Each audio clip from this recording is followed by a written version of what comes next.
Welcome to the Winners Find a Way show and podcast with your host, Trent M Clark, 3-time World Series coach, CEO of Leadershipity, serial entrepreneur, having started 12 companies, coach to the 1%, and an international speaker. This show is going to be your go-to podcast for facing adversity, being inspired, and overcoming obstacles, all from the best in the world, business, sports, and leadership. Hate the crappy ingredients in many beverages and energy drinks? Rebellious Infusions are the go-to functional beverage. They have 5 or fewer plant-based organic ingredients, no sugar, no calories, loaded with antioxidants to boost your immune system, and L-theanine for brain health. Rebellious Infusions are available at drinkrebellious.com. Rethink your drink. For 10% off of your next purchase, use the code 99999. That's a great question, too.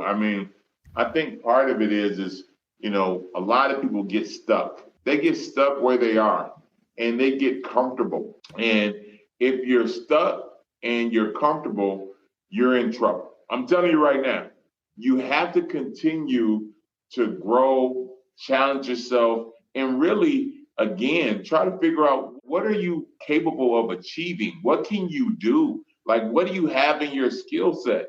And so for me, I'm always thinking about, okay, now that I'm healthy, now that I'm back in the game, now that I'm about to return to being one of the top speakers and supporting people who have abilities to, impact other people through their nonprofits. Like, I have so many things that I want to be a part of that now I have to be challenging myself every day. And it's going to sound crazy, Trent. When I wake up, I want to have purpose as soon as I get up. I don't want to just get up and say, okay, what am I doing today? No. I'm already praying on it that night. I'm already thinking about it. I'm already meditating on it. And then when I wake up, I'm already at it. And even this morning, when me and you were texting, I was already asking you, okay, what time is it? I want to make sure I'm on this. I want to make sure everything's, and I have, I'm about to go interview Sean Resper, played at Michigan State. I'm about to interview a number of people while I'm at the Final Four because, again, I'm already in my mind saying, okay, it's not just going to happen. I'm going to have to go make it happen if I want it to happen. And there you go. I think that says a lot right there. Yeah, and I think I like your reminder. It's a daily thing. This is not like, oh, hey, next week.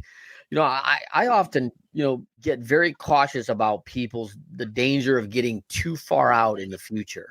Like next week is like, hey, don't put off tomorrow what you could get done today, right? Like, so that I wouldn't worry too much about week because this day is what's been, and that's not given, right? That's not automatic. So we got to take care of what we can right now and get that done. And I think the other thing is you talked about was comfort. Right. Yeah. And for the people who really, every 1%er I've ever talked to, Derrick, talks about this. And, man, when things get too comfortable, they get nervous because they've lived so much of their lives in this discomfort and it served them so well, right? So well that they actually are, quote unquote, comfortable with being uncomfortable. Yeah. Right? So they have developed a skin for it. They've developed, and this is why I think you see some really high performing world beaters who take it to the 100-mile century runs and triathletes and 75 hard and all these things that people want to do to continue to challenge their bodies because they wake up one day going, man, I got a nice home. I got a nice organization. People are listening to what I got to say. People are buying my book. Like, hey, things are pretty good. Maybe I'll just go drive the car around today.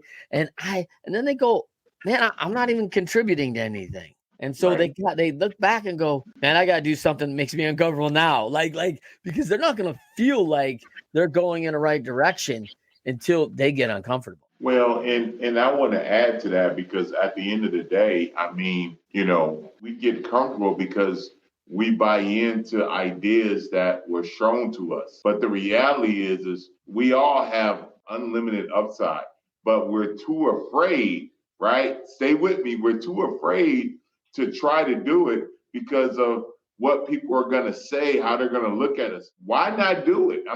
You only get one time to be alive. So why not pursue your vision and your dreams and your purpose? And so for me, I'm excited because obviously I'm still here for a reason, right? I mean, everything I've already listed through my health challenges says a lot, but on the flip side of that, that means that I still have work to do, and I have an opportunity to do it because I woke up this morning. This morning I woke up, so then let's make today be a great day. Real talk. Yeah, that's awesome. You make a point about we are concerned about what people think of us, right? And we ask a lot of people questions in leadershipity like, hey, is it more important for you to be liked or to be respected? Right. And if folks really want to be liked, they really care what people think about them. And I have to remind a lot of people that you are going to be absolutely in shock when you care how much people think about you, when you find out how infrequently they actually think about you, right? It's like, oh, you know what they're thinking about me? Like, no, they're not thinking about you at all. They've got their own stuff they're thinking about. Like, people actually don't think that much about you. They've got their own business. They've got their own stuff to do. They've got their own things, and people are really concerned with that. And it's definitely a challenge because we're hinging on these social media likes. You see these kids hanging on the edge of the seat going, oh, if I could just get 10,000 views and all these likes, like, come on, no. Well, I'm going to tell you what, that stuff really isn't that important because we're putting value on stuff that, having a thumbs up or somebody liking your stuff doesn't mean that they value you, right? Yeah. Does that make sense? And so we got to make sure that, we really just, again, take a step back, think about what we want to be a part of, think about where we want to invest our time, where we want to invest our energy. And the truth is people aren't going to like you regardless. So why try to make people like you? Because their opinion really doesn't matter. You just need to focus on what your vision is and what your purpose is and let everybody else do what they're going to do, because at the end of the day, it's just you. It's you and God. That's all it is. Yeah. Let's talk about your acronym for leadership. Give me that real quick, because this is really good. Yeah, absolutely. So, I started a program to teach middle school kids and high school kids the definition of leadership. And so I created an acronym. And the first word is loyalty, education, accountability, discipline, empowerment, respect, service, honesty, integrity.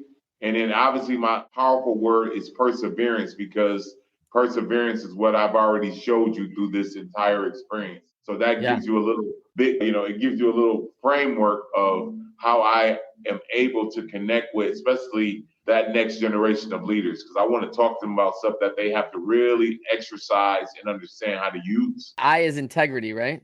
Yep. I love that's a good 80. Man, when you figure out that, wow, you take these right down, loyalty is becoming a thing that's actually really at a challenge point to me now. I think that there's a lot of me, I going on around now, and I'm concerned that we're losing loyalty for the people that have been loyal to you. Like you're very loyal to your former coach. You're very loyal to your school. You're loyal to the programs, right? And we build that because you see other people sacrifice in us. And wow, I see a lot of people sacrificing into these kids today, and they're not loyal to that sacrifice at all. No, well, and part of that is, and I hate to say it, is we're just selfish. I mean, nobody wants to say it. I'll say it. We have this idea.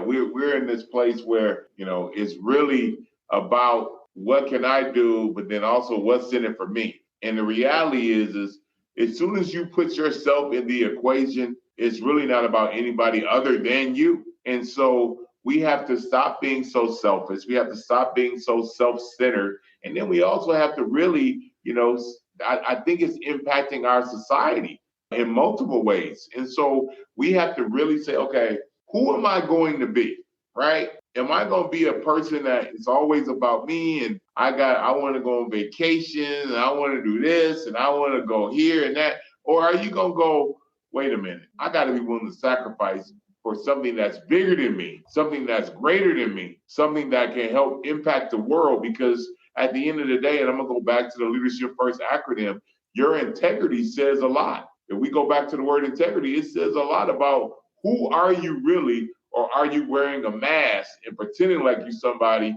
and then when the mask falls, then we get a chance to see who you really are, your character. That's Yeah, deep. I think I often, think about that, inserting yourself. I think that's a good way to say it. Inserting myself into the equation is a zero proposition. That's a zero, right? And if I take Derrick UnstoppaBoles times zero, we're still zero because I put myself into it, right? Like, all of a sudden I keep putting that zero back into it, and anything times zero is zero, right? So it's like, man, we can't get that. So I love that.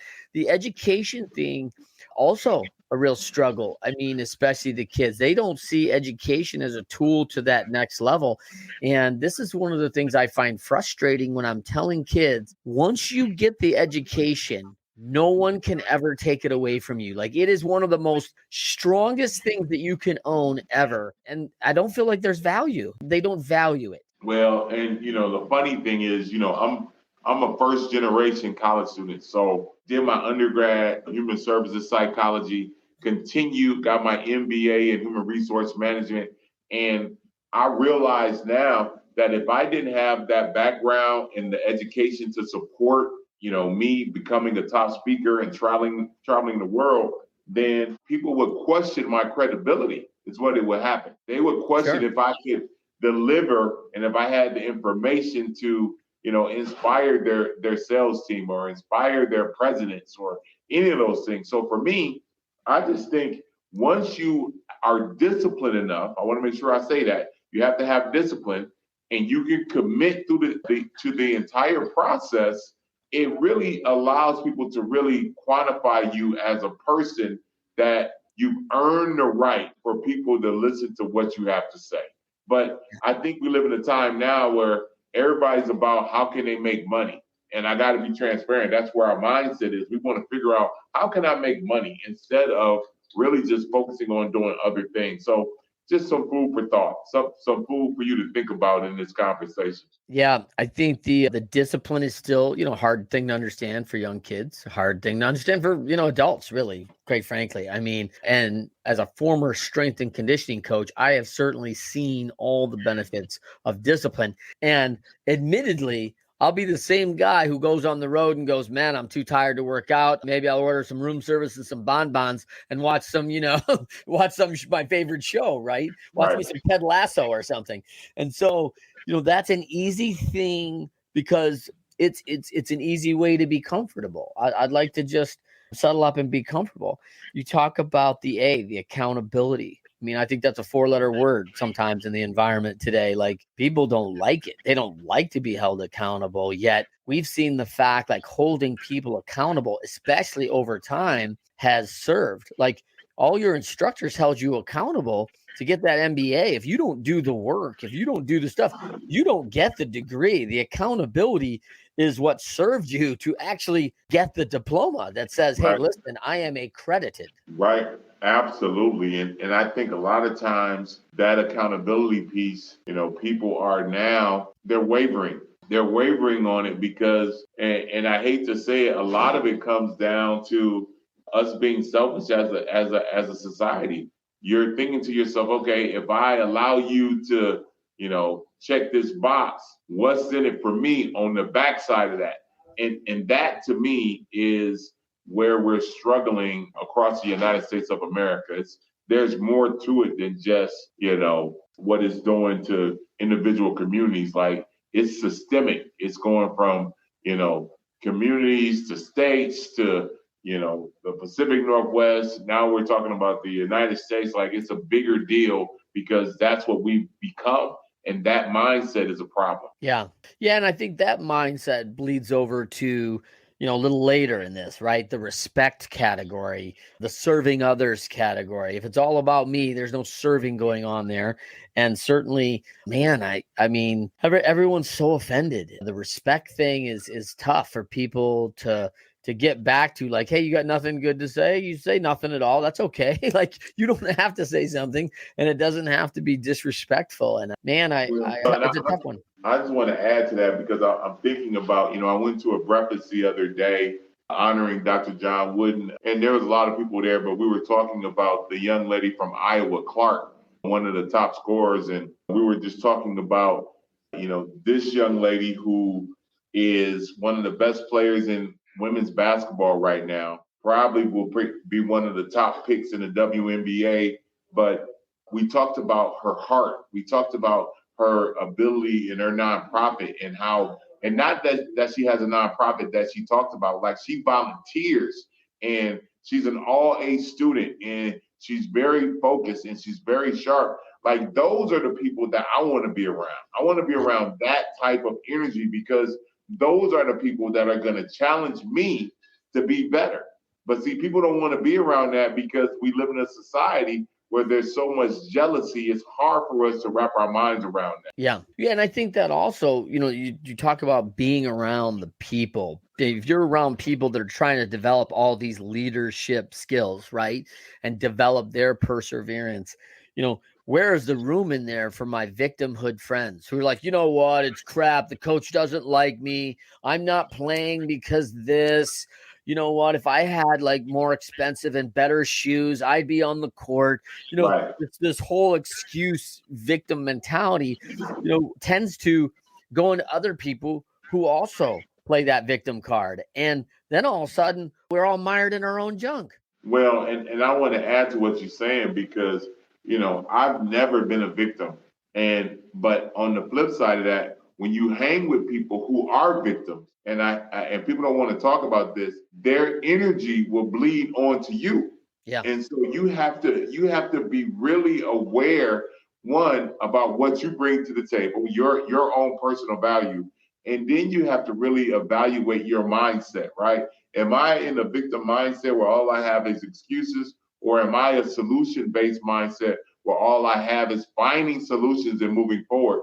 And I think if you mix those energy, you're going to get impacted regardless. So you got to decide, are you going to try to, cut ties and move forward so that you can be around people who have positive energy, or are you going to try to pull somebody up to help them go where they need to go?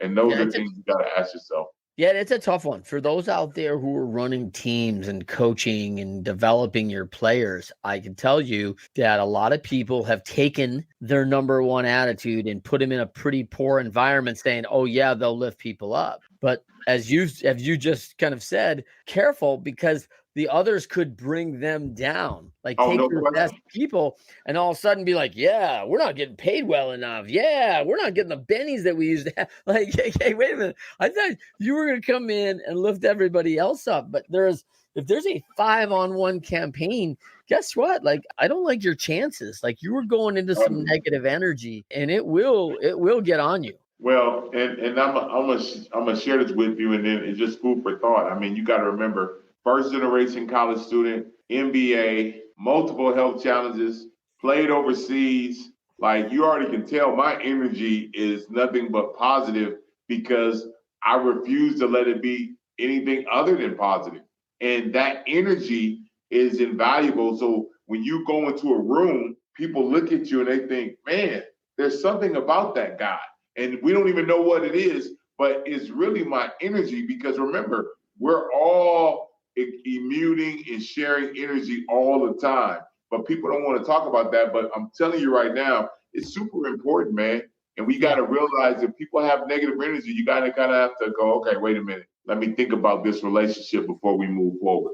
Yeah, I think that I've talked to a lot of people that had to minimize relationships in their life, even for just a short time, just to make that, hey, I've got to go away from this relationship. And those are sometimes hard conversations, like especially if you're very close to a sibling who's mired in some negative energy, some negative self-talk, and it's always bad and things are rough. And you're like, man, I love you and I love being around you and I like spending time. But this spot that you're in today, it's negative. It's not serving you. I mean, it's not helping you in any way. And it's certainly not helping me. I'm going to back away from our discussion. I'm here for you, but I can't be with you in this manner all the time. And how can I help you and serve you is still something that, we're all trying to do as brothers and sisters here, but we got to guard our own hearts, right? And we got to be careful of that. So I love that. So let's talk about, Derrick, when you face these challenges, like, man, you like you said, you're kind of on your own in a hospital bed, just you and the Lord. And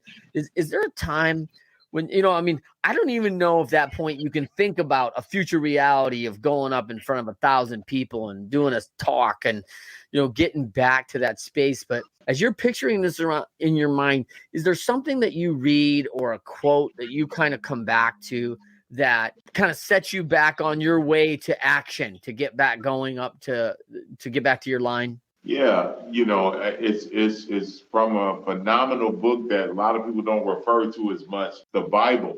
Yeah. Yeah, no weapon formed against me shall prosper. And so for me, even though I was in that space, I knew that in Isaiah that it was really telling me that if I could just keep my mind, stay close to God, make sure that if I did pass, if something happened to me, that I would never curse or turn or betray God, because the reality is the reason why we're having this conversation right now is because of God. So I just think we have to be willing to, continue to humble ourselves and take a moment to really think about, at the end of the day, it has nothing to do with us. It's really about how can we contribute to our society and how can we honor, what God's giving us as a gift, because we all have gifts. You know that, right? We all got gifts. Yeah, I think it's one of the things that a lot of people sitting in positions that aren't going well right now should understand. And that is that you do have gifts and you have what it takes. And maybe the seat that you're in is not where your gifts lie. And I think you got to have some courage to go out there and say, hey, listen. In fact, Derrick, I've almost felt like sometimes I've seen, especially young people with a lot of God-given gifts, and they're almost like hoarding it. They're like, oh, it's my gift. I don't share it with people. And I'm like, hey, that is not the intention. The intention is you were given this thing. Now you go out and give it to everybody. Like, give it to everybody. Show them what you can do. Like, go and be your best and be blessed that you have this gift and be humble in that. Not like, hey, I've got this gift and you don't, but like go out and show that. And like, because we're watching, you're watching that in action this weekend, right? Where you see a kid who's so gifted and you're like, oh my gosh, what a play. Like, man, is this kid gifted? Like, whether it's, the steel of, he's got ice in his veins. He's just, facing the adversity and leaning into it. And the same kid who's diving for balls, who's just an effort, and the same kid who's got the best skill you've ever seen. Right? We all got different gifts. Absolutely. Well, and that's why I love being here in Houston at the Final Four, because this is really, I love this concept. We're getting a chance to see the best of the best of the best. And there'll be a national championship played on Monday. And I just think, we're going to get a chance to see a phenomenal game. But at the end of it, this is the platform, right? This is, we were at the Super Bowl together in Phoenix, NBA All-Star game in Salt Lake. But here, this is one of the biggest platforms. You get a chance to show the entire world. Everybody's watching, right? We're March Madness, who you are and what you bring to the table, and it can provide a unique opportunity. Yeah. So as I thought about this goal, as an athlete who continued to persevere through, playing here, playing internationally, then going through this health, dangers and challenges that you went through, I stumbled on a Vince Lombardi quote this week. Perfection is not attainable, but if we chase perfection, we can catch excellence. Yes. And I just thought, man, like we're, hey, listen, am I going to be perfect at every one of these leadership qualities? No, I am not. I'm going to muck that up. I'm going to make a mistake. I'm going to err. I'm going to misstep. I'm going to ask for forgiveness, admit my faults. But man, I'm going for that, right? I'm going for all those things. And I'm probably going to never attain perfection. But man, I might catch some excellence along the way. Well, and the excellent piece is, and it's like anything, it only happens in spurts. But when you get there, try to ride it as long as you can. Because, even when I was going through my health challenges, I'm getting ready to come back to excellence. And so now as I'm returning to excellence, now I realize how important it was, because I realized that that excellent piece is something that you have an opportunity to really impact as many people as you can in the time that you're in that space. And so I'm looking forward to moving into that excellent place, because I think there's people who need to hear, my message, my story, my testimony, encourage them to realize that they can do it, if they continue to fight and continue to believe and continue to stay close to God. And that's real talk. That's real talk. All right. Real good, Derrick. Listen, Derrick, UnstoppaBoles Bold with us today. Check out his podcast. So thrilled you could be here, Derrick. Thank you so much. Absolutely. And I want to just say this if possible, because I really want people to tune in. If you want, you always can go to my website, DerrickUnstoppable.com. Or if you really want to connect, I'm on all social media platforms, from TikTok to LinkedIn, Facebook, all that stuff, Derrick Unstoppable Boles, and we'll be able to connect, because I want to see what God still has in store for me. That's awesome. So everyone, you find Derrick there. Thanks so much, Derrick, for being with us. For everybody else on the Winners Find a Way show, join us every Friday, 12:30 Eastern, 9:30 a.m. Pacific, on YouTube Live, LinkedIn Live, and Facebook Live. And then, of course, go check out the podcast. It's on all your podcasting networks. Like, you can tune in, and hey, even Spotify's adding video now, which I'm pretty pumped up about. So you get the podcast and the video now. Thank you, Joe Rogan. And so excited to see you next week. And thank you for joining us on another fabulous episode. Derrick Boles, Unstoppable. Rebellious Infusions are organic flavored water enhancers. Rebellious provides clean, focused energy in liquid packets. Just tear the corner of the packet and pour 16 ounces of water. Rebellious Infusions have no sugar, no calories, and up to 300 milligrams of antioxidants and loads of L-theanine for brain health. Rethink your drink at drinkrebellious.com. For 10% off of your next purchase, use the code 99999. Do you want to be our next guest? Or do you have inspiring stories to share? Or do you love to inspire, support, and empower thought leaders? Feel free to send Trent a direct message on Instagram or Facebook at Leadershipity.